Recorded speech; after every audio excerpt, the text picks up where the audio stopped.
ప్రసాద్ గారింట్లో ఉదయాన్నే సూర్యకిరణాలు ఇల్లంతా పరుచుకున్నాయి. వరండాలో ప్రసాద్ కూర్చుని వార్తాపత్రిక చదువుతున్నాడు. శారద కాఫీ కప్పులు పట్టుకుని అక్కడికి వచ్చింది. కిటికీలో నుంచి లోపల పూజ గది వద్ద తలస్నానం చేసి తల ఆరబోసుకుంటున్న ముగ్గురు కోడళ్ళు కనిపిస్తున్నారు. వారి ముగ్గురి జుట్టు మోకాళ్ల కింది వరకు ఎంతో పొడవుగా నల్లగా మెరిసిపోతుంది. యావండి, అటు చూడండి, మన ముగ్గురు కోడలను చూస్తుంటే నాకెంతో గర్వంగా ఉందో తెలుసా. ఊళ్ళో ఎవరికి లేనంత పొడవాటి నల్లటి జుట్టు మన కోడళ్ళ సొంతం. అవును శారద, ముగ్గురు లక్ష్మీదేవుళ్లా ఉంటారు. కానీ కేవలం జుట్టు పొడవుగా ఉంటే సరిపోదుగా, సంసారాన్ని చక్కబెట్టి తెలివితేటలు చురుకుదనం ఉండాలిగా. నా కోడల్లో కేవలం అందగత్తెలే కాదు, అన్నింట్లోనూ దిట్టలో. అయినా మీ మాట నిజమే, కేవలం జుట్టు చూసి మురిసిపోతే సరిపోదు. ఈ ముగ్గురులో అసలైన చురుకుదనం ఎవరికొందే? ఆపదొస్తే జుట్టుని కాపాడుకుంటూనే ఇల్లుని ఎవరు చక్కపెట్టగలరు? ఇది తేల్చుకోవాలి. ఏంటి శారదా, మళ్ళీ ఏదో కొత్త ఆలోచన చేస్తున్నావు? వాళ్ళని ఇబ్బంది పెట్టబాకు. ఈ ఇబ్బంది ఏముందిలేండి, ఒక చిన్న పరీక్ష పెడతా. మన ముగ్గురు కొడుకులను కూడా పిలవండి, అందరి ముందు ఈ విషయం ప్రకటిస్తాను. అప్పుడు శారద పిలుపుతో రమేష్, సురేష్, అరుణ్ అక్కడికొచ్చారు. వారి వెనకే తలారబెట్టుకుంటూ అనామిక, అవని, అంజలి కూడా వచ్చారు. ఏంటమ్మా, ఉదయాన్నే ఏదో పెద్ద సమావేశం ఏర్పాటు చేశావు, విశేషం ఏంటి? అవునమ్మా, నాకు ఆఫీస్కి టైం అవుతుంది, అదేదో త్వరగా చెప్తే వింటాంగా. గాబరపడకండ్రా, ఈరోజు నేను మన కోడళ్ళకి ఒక ప్రత్యేకమైన పోటీ పెట్టాలని నిర్ణయించుకున్నాను. దీని పేరు కేశాల పోటీ, అత్తగారి పరీక్ష. అక్క, అత్తయ్య ఏంటో చెప్తున్నారు, నాకేదో భయంగా ఉంది. మన జుట్టు గురించి ఏదో పోటీ అంటున్నారు. భయపడక అంజలి, అత్తగారు ఏం చెప్పారో విందాము. ఏదో వినోదం కోసమే అయి ఉంటుందిలే. అత్తయ్య, జుట్టు పోటీ అయితే నేను గెలుస్తాను. నా జుట్టు ఎంత పట్టులా మెరుస్తుందో చూడండి. రోజుకి 2 గంటలు దీనికోసమే కేటాయిస్తాను నేను. చూద్దామని. ఈ పోటీ కేవలం జుట్టు అందాన్ని చూసేది కాదు, మీ పొడవైన జుట్టుని అసలు ముడేయకుండా ఎరబూసుకునే ఉంచాలి. ఆ జుట్టుకి ఎట్టాంటి మురికి అంటకుండా, ఎక్కడా చిక్కులు పడేయకుండా, దానికి ఎటువంటి హాని కలగకుండా నేను చెప్పే 3 పనులని ఎవరు అత్యంత వేగంగా తెలివిగా పూర్తి చేస్తారో వాళ్ళు విజేత. ఇదెక్కడి వింత పరీక్షమ్మా, అంత పొడుగు జుట్టుని విరబోసుకుని పనులు చేయటం చాలా కష్టం కదా.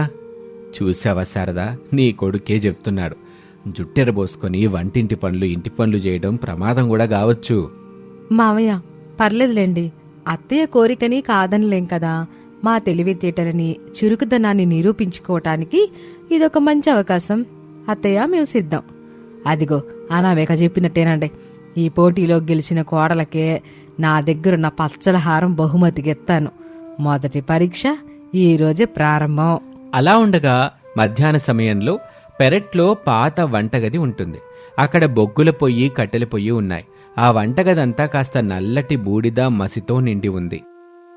కోడల్లారా, ఇటురండి, మీ మొదటి పరీక్ష ఎక్కడే. ఈ పాత వంటగదిలో కట్టెల పొయ్యి మీద మీరు ముగ్గురు కలిసి పాయసం వండాలి. కట్టెలు ఊదేటప్పుడు పొగొచ్చుద్ది, మసి కూడా ఎగురుద్ది. మీ జుట్టు విరబోసుకునే వండాలి. మీ తలలో ఒక్క మసి కణం కూడా పడకూడదు. జుట్టుకి అసలు పొగ వాసన రాకూడదు. పాయసం కూడా అద్భుతంగా ఉండాలి. అమ్మో, కట్టెలపై పొగ, నా జుట్టు చాలా సున్నితమైందమ్మా. ఆ పొగ తగిలితే నా జుట్టు సువాసన పోయి పొగ వాసన వచ్చేస్తుంది. అవునక్క, ఆ మసిగిరి తలలో పడితే మళ్ళీ స్నానం చేయడం చాలా కష్టం. ఆలోచించండి సిస్టర్స్, అత్తయ్య జుట్టు ముడివేయకూడదు అన్నారు, కానీ దాన్ని కప్పకూడదని చెప్పలేదు కదా. అలాగే మనం పొయ్యికి కాస్త దూరంగా ఉంటూ పనులు చేసుకోవచ్చు. దూరం నుంచి వంటలా చేస్తామక్క. నేనైతే నా జుట్టు పాడవకుండా నెమ్మదిగా వంట చేస్తాను. అలా అనుకుంటూ ముగ్గురూ వంటగదిలోకి వెళ్లారు. అవని పొగ తగలకుండా ఒక చేత్తో జుట్టుని వెనక్కి పట్టుకొని మరో చేత్తో కట్టెలు సర్దుతుంది. కానీ ఆమెకు పొగ కళ్ళల్లో పడి దగ్గుతూ ఉంటుంది. అంజలి భయపడుతూ దూరం నిలబడి పాలు పోస్తుంది. కానీ గిన్నె కట్టెల పొయ్యి మీద సరిగ్గా పెట్టలేక పాలు కాస్త ఒలికాయి. అవని, అంజలి, ఆగండి. అలా చేస్తే జుట్టు పాడైపోతుంది, వంట పాడవుతుంది. నా దగ్గర ఒక ఉపాయం ఉంది. అలా చెప్పి అనామిక పెరట్లో ఉన్న తాటి ఆకులని, ఒక పల్చటి కాటన్ తెల్లటి వస్త్రాన్ని తెచ్చింది. ఆమె ఆ తెల్లటి వస్త్రాన్ని తన పొడవైన జుట్టు మీద కేవలం ఒక కవచంలా పరుచుకుంది. ముడివేయలేదు. కేవలం జుట్టు వెనక భాగం కప్పేలా అమర్చింది. పొయ్యి ఊదడానికి పొడవైన వెదురుగొట్టాన్ని వాడుతూ పొగ ముఖానికి జుట్టుకి తగలకుండా దూరం నుంచి గాలి ఊదింది. అంజలి, నువ్వు ఆ పక్క నుండి జీడిపప్పు వేయించు. అవని, నువ్వు పొయ్యికి దూరం నుంచి పంచదార అందుకో. కట్టెల పొగ నేరుగా వెళ్లేలాగా పైన ఉన్న చిన్న కిటికీని తెరిచుంచుదాం. అలా అంటూ అనామిక తెలివిగా వంటగదిలోని కిటికీలన్నీ తెరిచింది. దాంతో పొగ బయటకు వెళ్లిపోయింది. జుట్టుకి తెల్లటి వస్త్రం రక్షణగా ఉండటం వల్ల ఎక్కడా మసి అంటలేదు. పాయసం సిద్ధమైంది. శారద లోపలికొచ్చింది. అప్పుడే పాయసం అయిపోయిందా? ఒకసారి మీ జుట్టు చూపించండి. అలా అని శారద ముగ్గురి జుట్టును పరీక్షించింది. అవని జుట్టుకి కాస్త పొగవాసన వస్తుంది. అంజలి జుట్టు చివర్లలో కాస్త బూడిదంటుకుంది. కాని అనామిక జుట్టు మాత్రం ఎంతో శుభ్రంగా మల్లెపూల వాసనతో మెరిసిపోతుంది. అనామిక, చాలా బాగా చేసావు. తెల్లటి కాటన్ వస్త్రాన్ని ముడేయకుండా కేవలం జుట్టుపై కప్పి రక్షగా వాడావు. వెదురు గొట్టంతో దూరం నుంచి పొయ్యి ఊదడం నీ తెలివికి నిదర్శనం. ఈ మొదటి పరీక్షలో అనామికకి పూర్తి మార్కులు పడ్డాయి. ధన్యవాదాలు అత్తయ్య. అంతా మా చెల్లెల సహకారం వల్లే సాధ్యమైంది. అలా ఉండగా మరుసటి రోజు ఉదయం సమయంలో పెరట్లోని పెద్ద పూల తోటలో రంగురంగుల రోజాలు, మల్లెలు, చామంతులు పూసి ఉన్నాయి. అయితే ఆ తోటలో కలుపు మొక్కలు, కొన్ని ముళ్ల పొదలు కూడా ఉన్నాయి. శారద ముగ్గురు కోడళ్లను తోట దగ్గరకు తీసుకువెళ్ళింది. కొడుకులు ముగ్గురు కూడా పక్కనే నిలబడి చూస్తున్నారు. కోడల్లారా, ఇవాళకి రెండో పరీక్షది. పూజ గది అలంకరణ కోసం ఈ తోటలోని ముళ్ల పొదల మధ్య ఉన్న తాజా గులాబీల్ని, మల్లెపూల్ని కొయ్యాలి. మీ జుట్టు నీకెంత పడకుండా ముళ్ల పొదల్లో చిక్కుకోకుండా చూసుకోవాలి. జుట్టు కింద నేలకు అస్సలు తగలకూడదు. ఎవరు ఎక్కువ పూలు కోస్తారో చూద్దాం. అమ్మా, ముళ్ల పొదల్లో జుట్టు చిక్కుకుంటే చాలా కష్టం కదమ్మా, నొప్పి పడతారు. అబ్బా అవును శారదా, ఇదో రకమైన కఠినమైన పరీక్షలా ఉందే. నా కోడల్లో తెలివైన వాళ్ళైతే దీనికి కూడా మార్గం వెతుక్కుంటారు. అవునా కదా అనామేక? తప్పకుండా అత్తయ్య, మేం ప్రయత్నిస్తాం. అక్క, నాకు ముళ్ళు గుచ్చుకుంటాయేమోని భయంగా ఉంది. నా జుట్టు చాలా పొడవుకుండడం వల్ల వంగినప్పుడు అది నేలను తాకుతుంది కదా. నా జుట్టు ముళ్ళలో చిక్కుకుంటే తెగిపోతుంది. నేను చాలా నెమ్మదిగా ఒక్కొక్క పువ్వు కోస్తాను. అలా చెప్పి అవని తోటలోకి వెళ్లి చాలా జాగ్రత్తగా తలను వెనక్కు వంచి పూలు కోయటానికి ప్రయత్నిస్తుంది. కాని పూలు చాలా ఎత్తున ముళ్ల మధ్య ఉన్నాయి. వంగినప్పుడు జుట్టు నేలకు తగులుతుంది. అంజలి పూలు కోస్తూ ఉండగా ఒక చిన్న ముళ్ళు ఆమె జుట్టు చివరన తగిలింది. ఆమె కంగారు పడుతూ అయ్యో అంది. అంజలి, జాగ్రత్త, జుట్టును లాక్కు, ముళ్ళు విడిపించి మెల్లగా. అంజలి, కంగారు పడుకో, నేను వస్తున్నాను. అలా అంటూ అనామిక తన వెంట తెచ్చుకున్న వెదురు బుట్టను తలపై బోర్లించుకుంది. తన పొడవైన జుట్టుని ఆ బుట్ట లోపల పెట్టి చుట్టూ ఒక పల్చటి దారంతో జుట్టు జారిపోకుండా తల వెనుక భాగంలో చిన్నగా తగిలించింది. దీనివల్ల జుట్టు కింద పడదు, ముళ్లకు తగలదు. అలాగే ఆమె ఒక పొడవైన కర్ర చివరన చిన్న కత్తి అమర్చిన సాధనాన్ని తెచ్చింది. అనామిక, ఆ కర్రతో ఏం చేయబోతున్నావు? రమేష్, పూలను చేత్తో కోస్తేనే ముళ్ళు తగులుతాయి. ఈ చిన్న సాధనంతో దూరం నుంచే పూలని సులభంగా కోసుకుని బుట్టలో వేసుకోవచ్చు. దీనివల్ల వంగాల్సిన పని లేదు. జుట్టు నేలకి తగిలే అవకాశమే లేదు. అలా అని అనామిక చకచక ముళ్ల పొదల్లో ఉన్న పూలను ఆ సాధనంతో కోసి కింద పడకుండా పట్టుకుంది. కొద్ది నిమిషాల్లోనే ఆమె బుట్ట నిండా రంగురంగుల పూలు చేరాయి. అవని, అంజలి ఆశ్చర్యంగా చూశారు. అక్క, నీ ఆలోచన నిజంగా అద్భుతం. జుట్టుని తలపై బుట్టలో దాచడం, పొడవైన కర్రలతో పూలు కోయడం ఎంత సులభమో కదా. అవునక్క, నేను కంగారు పడిపోయి జుట్టు చిక్కులు పెట్టుకున్నాను. అద్భుతం అనామిక. పూల బుట్టని జుట్టుకి రక్షణగా వాడుకోవడం, వంగకుండా పూలు కోయడం చాలా గొప్ప ఆలోచనమ్మా. ఈ పరీక్షలో అనామిక నెగ్గింది. అంజలి, నీ జుట్టుకి చిన్న ముళ్ళు తగిలింది గాని జుట్టు దెబ్బతినలేదులే, పర్లేదు గాని. అవని, నీకేమో పూలు తక్కువ వచ్చినాయి. జుట్టుని మాత్రం బాగా జాగ్రత్తగా చూసుకున్నావు. అలా అనుకుంటూ ఉండగా ఇంటి మధ్య హాలులో పెద్ద పెరుగు కుండ ఉంచబడింది. చిలకటానికి ఒక పెద్ద కవ్వము సిద్ధంగా ఉంది. శారదా ప్రసాద్ సోఫాలో కూర్చున్నారు. కొడుకులు ముగ్గురు ఆసక్తిగా ఎదురుచూస్తున్నారు. కోడలారా, ఇది మీ చివరి అంతిమ పరీక్ష. ఈ పెద్ద పెరుగు కొండలోంచి వెనదీయాలి. పెరుగు చిలికేటప్పుడు మజ్జిగ చిందులు పైకి ఎగురుతాయి. మీ ముగ్గురి పొడవైన జుట్టు అసలు ముడేయకూడదు. ముక్కు కోణానికి సమానంగా విరబూసుకొని ముందుకు వేలాడదీసుకోవాలి. చిలికేటప్పుడు మజ్జిగ చుక్క ఒక్కట కూడా మీ జుట్టుపై పడకూడదు. అదే సమయంలో వెన్న కూడా త్వరగా రావాలి. శారద, జుట్టును ముందుకు వేలాడదీసి పెరుగు జిలిగితే ఖచ్చితంగా మజ్జిగ చుక్కలు జుట్టు మీద పడతాయిగా. ఇది అసాధ్యమైన పరీక్షలా ఉందే. అవునమ్మా, జుట్టు ముందుకుంటే కంటికి సరిగ్గా కనిపించదు కూడా. ఎలా చేస్తారు వాళ్ళు? అందుకే ఇది తెలివితేటల పరీక్ష అన్నాను. నిజంగా చురుకైన కోడలైతే దీనికి ఉపాయం ఆలోచించుద్ది. అత్తయ్య, జుట్టు ముందుకు వేలాడదీస్తే నా కళ్ళే నాకు అనిపించవు, ఇక చిలకడం ఎలా? నా వల్ల కాదేమో. అవునక్క, మజ్జిగ చుక్కలు పడితే జుట్టు వాసన వస్తుంది. భయపడకండి, దీనికి కూడా ఒక చక్కటి పరిష్కారం ఉంది. అత్తయ్య జుట్టు ముందుకు వేలాడతీయాలన్నారు కానీ మన ముఖాన్ని కప్పకూడదు కదా. అలాగే చిలికే కవ్వానికి మనం నేరుగా దగ్గరగా నిలబడాల్సిన అవసరం లేదు. మరి దూరం నుంచి కవ్వం ఎలా తిప్పుతావు వదినా? చూడు సురేష్, ఒక చిన్న తాడు సహాయంతో దీన్ని సులభం చేసుకోవచ్చు. అలా చెప్పి అనామిక లోపలికి వెళ్లి 2 పొడవైన తాళ్లు తెచ్చింది. కవ్వం పైభాగంలో ఒక తాడిని కట్టింది. కుండకు తనకు మధ్య ఒక పెద్ద పారదర్శకమైన ప్లాస్టిక్ షీట్ అడ్డంగా కట్టింది. ఆమె కుండకు 3 అడుగుల దూరంలో నిలబడింది. తన పొడవైన జుట్టుని ముందుకు వేలాడదీసుకుంది. కాని ముఖానికి అడ్డం రాకుండా జుట్టుని 2 పక్కలకు నెట్టింది. దూరం నుంచి ఆ తాళ్లను చేత్తో పట్టుకుని లాగటం ప్రారంభించింది. వా వదినా, ఎంత మంచి ఉపాయం ఇది! దూరం నుంచి నువ్వు తాడు లాగుతుంటే కవ్వం తిరుగుతుంది. మధ్యలో అడ్డుగా ఉన్న వస్త్రం వల్ల మజ్జిగ చుక్కలు అస్సలు వదిన వైపు రావటం లేదు. అవునరుణ్, దీనివల్ల మన జుట్టుకి ఏ ప్రమాదం ఉండదు. అవని, అంజలి, మీరు కూడా ఇదే పద్ధతిలో చేయండి. అప్పుడు అనామిక చెప్పిన విధంగానే అవని, అంజలి కూడా తాళ్లను పట్టుకుని దూరం నుంచి సులభంగా పెరుగు చిలకటం ప్రారంభించారు. ముగ్గురి జుట్టు ముందుకు వేలాడుతూనే ఉంది. కానీ ఒక్క మజ్జిగ చుక్క కూడా వారి తలపై పడలేదు. కొద్దిసేపటికే కుండలో వెన్న తేలింది. అద్భుతం అనామిక, నేను నీ తెలివితేటలకి ముగ్ధున్నయ్యాను. చాలా సులభంగా, శాస్త్రీయంగా ఆలోచించావు. అవును, నేను ఈ పరీక్షలు పెట్టినప్పుడు ఎంతటి అద్భుతమైన పరిష్కారాలుంటాయని కూడా ఊహించలా. అనామిక, నువ్వు కేవలం అందమైన పొడుగు జుట్టున్న కోడలో మాత్రమే కాదు, ఈ ఇంటికి లక్ష్మీదేవివి. అత్యంత చురుకైందానివమ్మా. అలా ఉండగా ఆ రోజు సాయంత్రం సమయంలో ఇల్లంతా దీపాలతో అలంకరించబడి ఉంది. కుటుంబ సభ్యులంతా హాలులో కూర్చున్నారు. శారద తన చేతిలో ఉన్న బంగారు పచ్చల హారాన్ని తీసుకుంది. పెద్ద కోళ్ళ అనామిక, ఇట్రా అమ్మా. నువ్వు నేను పెట్టిన ప్రతి పరీక్షలోనూ నీ చురుకుదనాన్ని, ఓర్పుని, తెలివితేటలను నిరూపించుకున్నావు. నీతో పాటు నీ తోడుకోడలను కూడా రక్షించావు. ఈ పచ్చల హారం నీకే సొంతం. ధన్యవాదాలు అత్తయ్య. కానీ ఈ విజయం కేవలం నాది కాదు. అవని, అంజలి ఇద్దరూ నాకు సహకరించారు. వారి సహకారం లేకపోతే నేనొక్కదాన్ని ఏ పని చేయలేకపోయేదాన్ని. లేదక్క, నీ చురుకుదనం ముందు మేమెంత. నీ వల్లే మా జుట్టు పాడవకుండా పనులు ఎలా చేయాలో నేర్చుకున్నాం. అవునక్క, నువ్వు మాకు పెద్ద దిక్కుగా నిలిచావు. మన అత్తగారు పెట్టిన పరీక్షల్లో మన ముగ్గురం గెలవడానికి నువ్వే కారణం. మీ ముగ్గురు ఐకమత్యం చూస్తుంటే నా కడుపు నిండిపోయింది.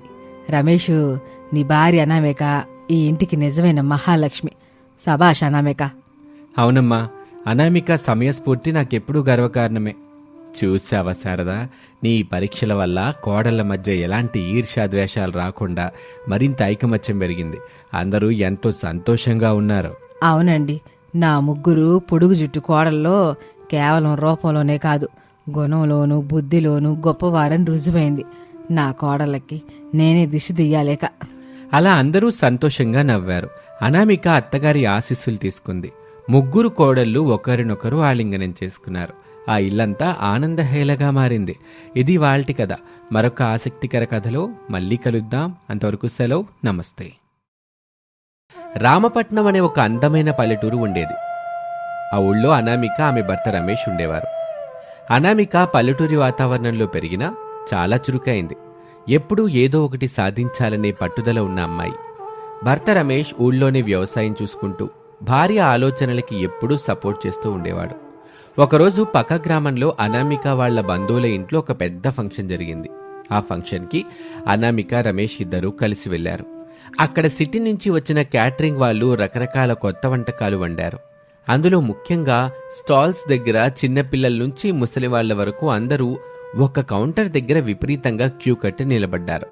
అది చూసి అనామికకి చాలా వింతగా అనిపించింది. ఏవండి, అక్కడ చూడండి, ఆ కౌంటర్ దగ్గర అంత రద్దీగా ఉంది. అందరూ చేతుల్లో ఏదో గుంటటి వస్తువు పట్టుకుని ఎంతో ఇష్టంగా తింటున్నారు. అసలు అదేంటో మనం కూడా వెళ్ళి చూద్దాం రండి. అవునమ్మా, నేను కూడా గమనిస్తున్నాను. పదండి వెళ్ళి చూద్దాం. ఇద్దరూ కలిసి ఆ స్టాల్ దగ్గరకు వెళ్లారు. అక్కడ మాస్టర్ 2 బ్రెడ్ ముక్కల మధ్యలో ఎర్రగా కాలిన చికెన్ ముక్కను, రకరకాల క్రీముల్ని, ఉల్లిపాయల్ని పెట్టి ఇస్తున్నాడు. దాని పేరే చికెన్ బర్గర్. అనామిక కూడా ఎంతో ఆశగా ఒక చికెన్ బర్గర్ ఆర్డర్ ఇచ్చింది. కొరికి చూసింది. అంతే, మొదటి ముక్క నోట్లో పెట్టుకోగానే అనామిక కళ్ళు తేలేసింది.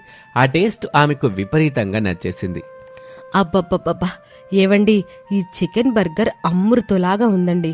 పైన సాఫ్ట్గా, లోపల చికెన్ని కరకరలాడుతూ ఎంత బాగుందో. అసలు మన రామపట్నం ఊర్లో ఇలాంటివి ఎప్పుడైనా తిన్నామా చెప్పండి? మన ఊళ్ళో సమోసాలు, బజ్జీలు తప్ప ఇలాంటి చికెన్ బర్గర్లు ఎక్కడ దొరుకుతాయి అనామిక? సిటీకి వస్తేనే ఇవి దొరుకుతాయి. ఆ మాట వినగానే అనామిక తలలో ఒక సూపర్ బిజినెస్ ఐడియా మెరిసింది. ఫంక్షన్ అవ్వగానే ఇద్దరూ గబగబా ఇంటికి తిరిగి వచ్చారు. రాగానే హాల్లో కూర్చున్న అత్తగారు, మామగారి దగ్గరకు వెళ్లి ఎంతో ఉత్సాహంగా మాట్లాడడం మొదలుపెట్టింది. మావి గారు, అత్తయ్య గారు, ఈవేళ పక్కూరి ఫంక్షన్లో నేను ఒక అద్భుతమైన వంటకం తిన్నాను. దాని పేరు చికెన్ బర్గర్. మన రామపట్నం ఊర్లో ఎక్కడా దొరకదు. మన ఊరి జనాలకు కూడా చికెన్ అంటే పిచ్చి కదా. అందుకే నేను మన ఊర్లోనే ఒక చిన్న చికెన్ బర్గర్ సెంటర్ పెట్టి బిజినెస్ చేయాలనుకుంటున్నాను. మీరేమంటారు? భార్య ఐడియా వినగానే భర్త రమేష్ వెంటనే సపోర్ట్గా నిలబడ్డాడు. అవునాన్న, అనామిక చెప్పింది నిజమే. మన ఊళ్ళో ఇలాంటి కొత్త వెరైటీలు ఎవరూ పెట్టలేదు. పెడితే ఖచ్చితంగా క్లిక్ అవుతుంది. మామగారు కూడా కాసేపు ఆలోచించి నవ్వుతూ తలాడించాడు. మంచి ఆలోచనే అమ్మా అనామిక.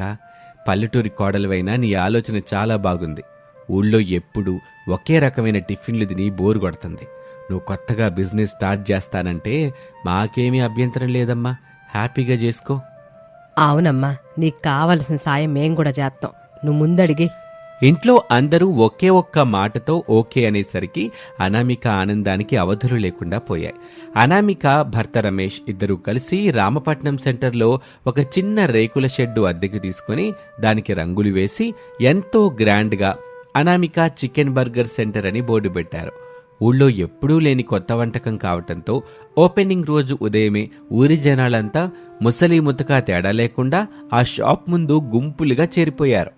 అనామిక ఎంతో సంతోషంగా, ఉత్సాహంగా చికెన్ ముక్కల్ని వేయించి బ్రెడ్ మధ్యలో పెట్టి వేడివేడిగా మొదటి బర్గర్ తయారు చేసి కౌంటర్లో పెట్టింది. అది చూడ్డానికి ఎంతో కలర్ఫుల్గా ఉంది. కానీ ఆ బర్గర్ని చూడగానే పల్లెటూరి జనాలు ఒక్కొక్కరు ఒక్కో వింతలాగా తింగరగా మాట్లాడుకోవడం మొదలుపెట్టారు. మొదట్లో ఊళ్ళో ఉండే సోమలింగం తాత ముందుకొచ్చి ఆ బర్గర్ని అనుమానంగా చూశాడు. అనామిక, ఏమిటమ్మా ఇది? 2 బన్నుల మధ్యలో మాడిపోయిన చికెన్ మూకబెట్టి దాని మీదేవో తెల్లటి సున్నం పూసావు. దీన్నేనా బర్గర్ అంటున్నావు? మా చిన్నప్పుడు గారెల్లో చికెన్ కూర పెట్టుకుని తినేవాళ్ళం. నువ్వేంటమ్మా కొత్తగా ఇస్త్రీ పెట్టి లాంటి వస్తువు తెచ్చి మాకు పెడుతున్నావు? ఇది తింటే కడుపులో గ్యాస్ రాదు కదా. ఆ మాట వినగానే పక్కనే ఉన్న గంగమ్మ పెద్దగా నవ్వి మధ్యలో దూరి ఇలా అంటుంది. అవును తాతోయ్, నాకు అలాగే అనిపిస్తుంది. అనామిక, ఈ బ్రెడ్ ముక్కలేమో ఎంత లావుగా ఉన్నాయి. దీన్ని నోట్లోకి ఎట్లా పెట్టుకోవాలి తల్లి? అనకొండలాగా నోరు అంత పెద్దగా తెరిస్తే తప్ప ఈ బ్రెడ్ ముక్కలు లోపలికి వెళ్ళేలాగా లేదు. పైగా దీని రేట్ ఏమో 50 రూపాయల. దీనికంటే మన రాములమ్మ హోటల్లో 2 ఇడ్లీలు, సాంబార్ తింటే 10 రూపాయలతో కడుపు నిండిపోద్ది కదే. ఇంతలో ఊళ్ళో ఉండే బద్దకం బ్రహ్మయ్య వచ్చి ఆ బర్గర్ వైపు చూసి నొసలు విరిచాడు. ఏంటిది? బర్గర్ లోపల పచ్చులిపాయలు ఏవో ఆకులు పెట్టావు. మా ఇంట్లో ఆవులకి కోసేసే గడ్డిలాగా ఉంది. చికెన్ తినడానికి వస్తే మాకు ఈ చెత్త చెదారం పెడతావేంటమ్మా? మర్యాదగా ఆకులని తీసేసి చికెన్ ముక్కని విడిగా ప్లేట్లో పెట్టి కాస్త ఘాటుగా చికెన్ షేర్వా పోసివ్వు, ముంచుకు తింటాం.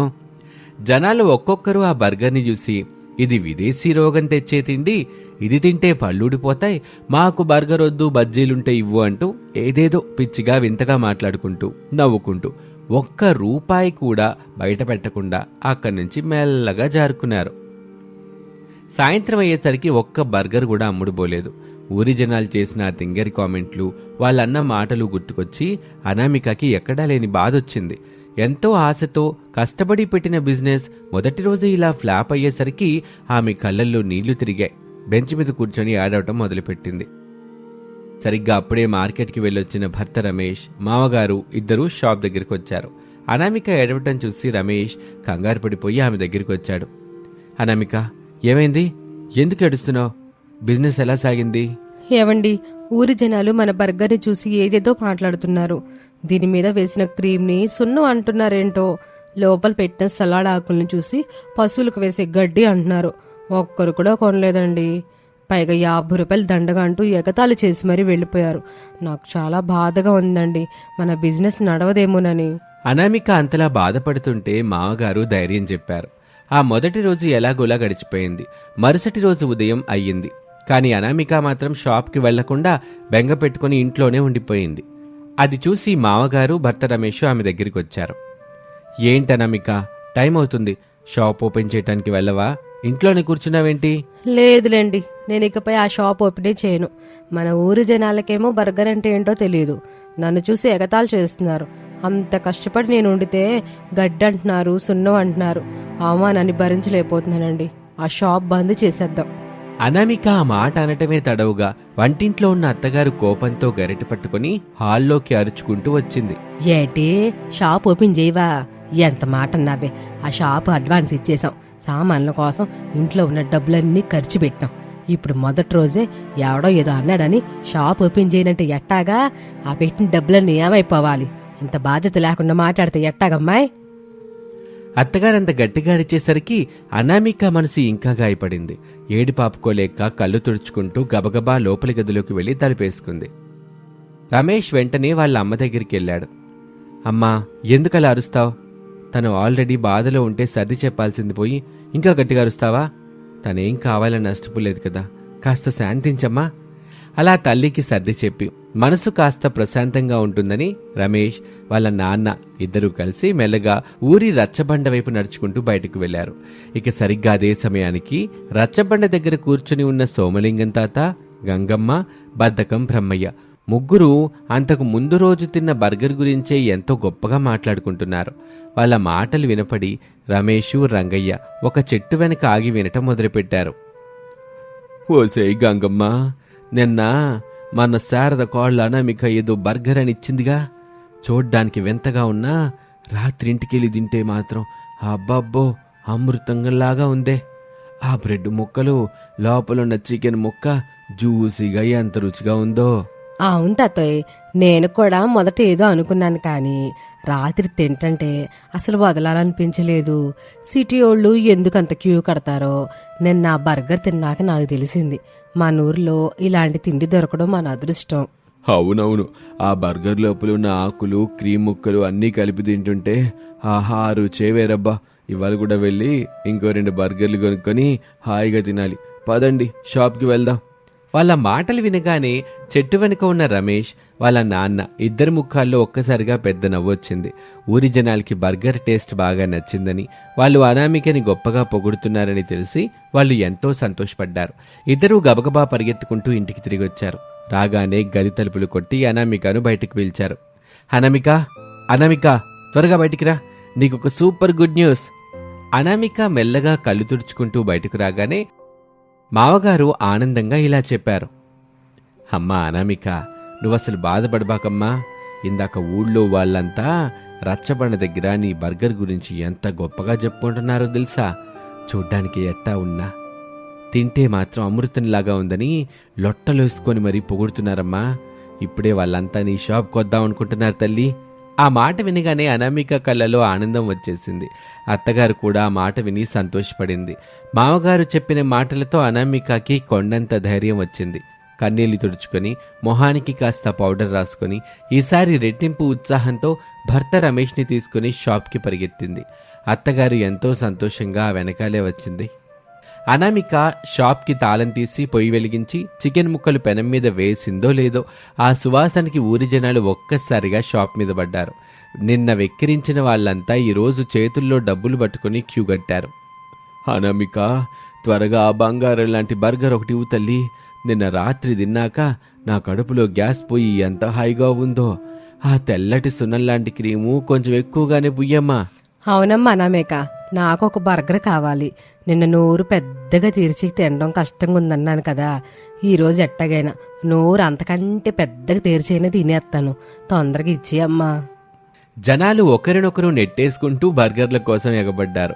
బిజినెస్ ఏ రేంజ్లో దూసుకుపోయిందంటే అనామిక బర్గర్లు చేయటం, భర్త రమేష్ పార్సిల్ కట్టడం, అత్తగారు డబ్బులు లెక్క పెట్టడం, అందరికీ చేతులు తిరగనంత బిజీ అయిపోయారు.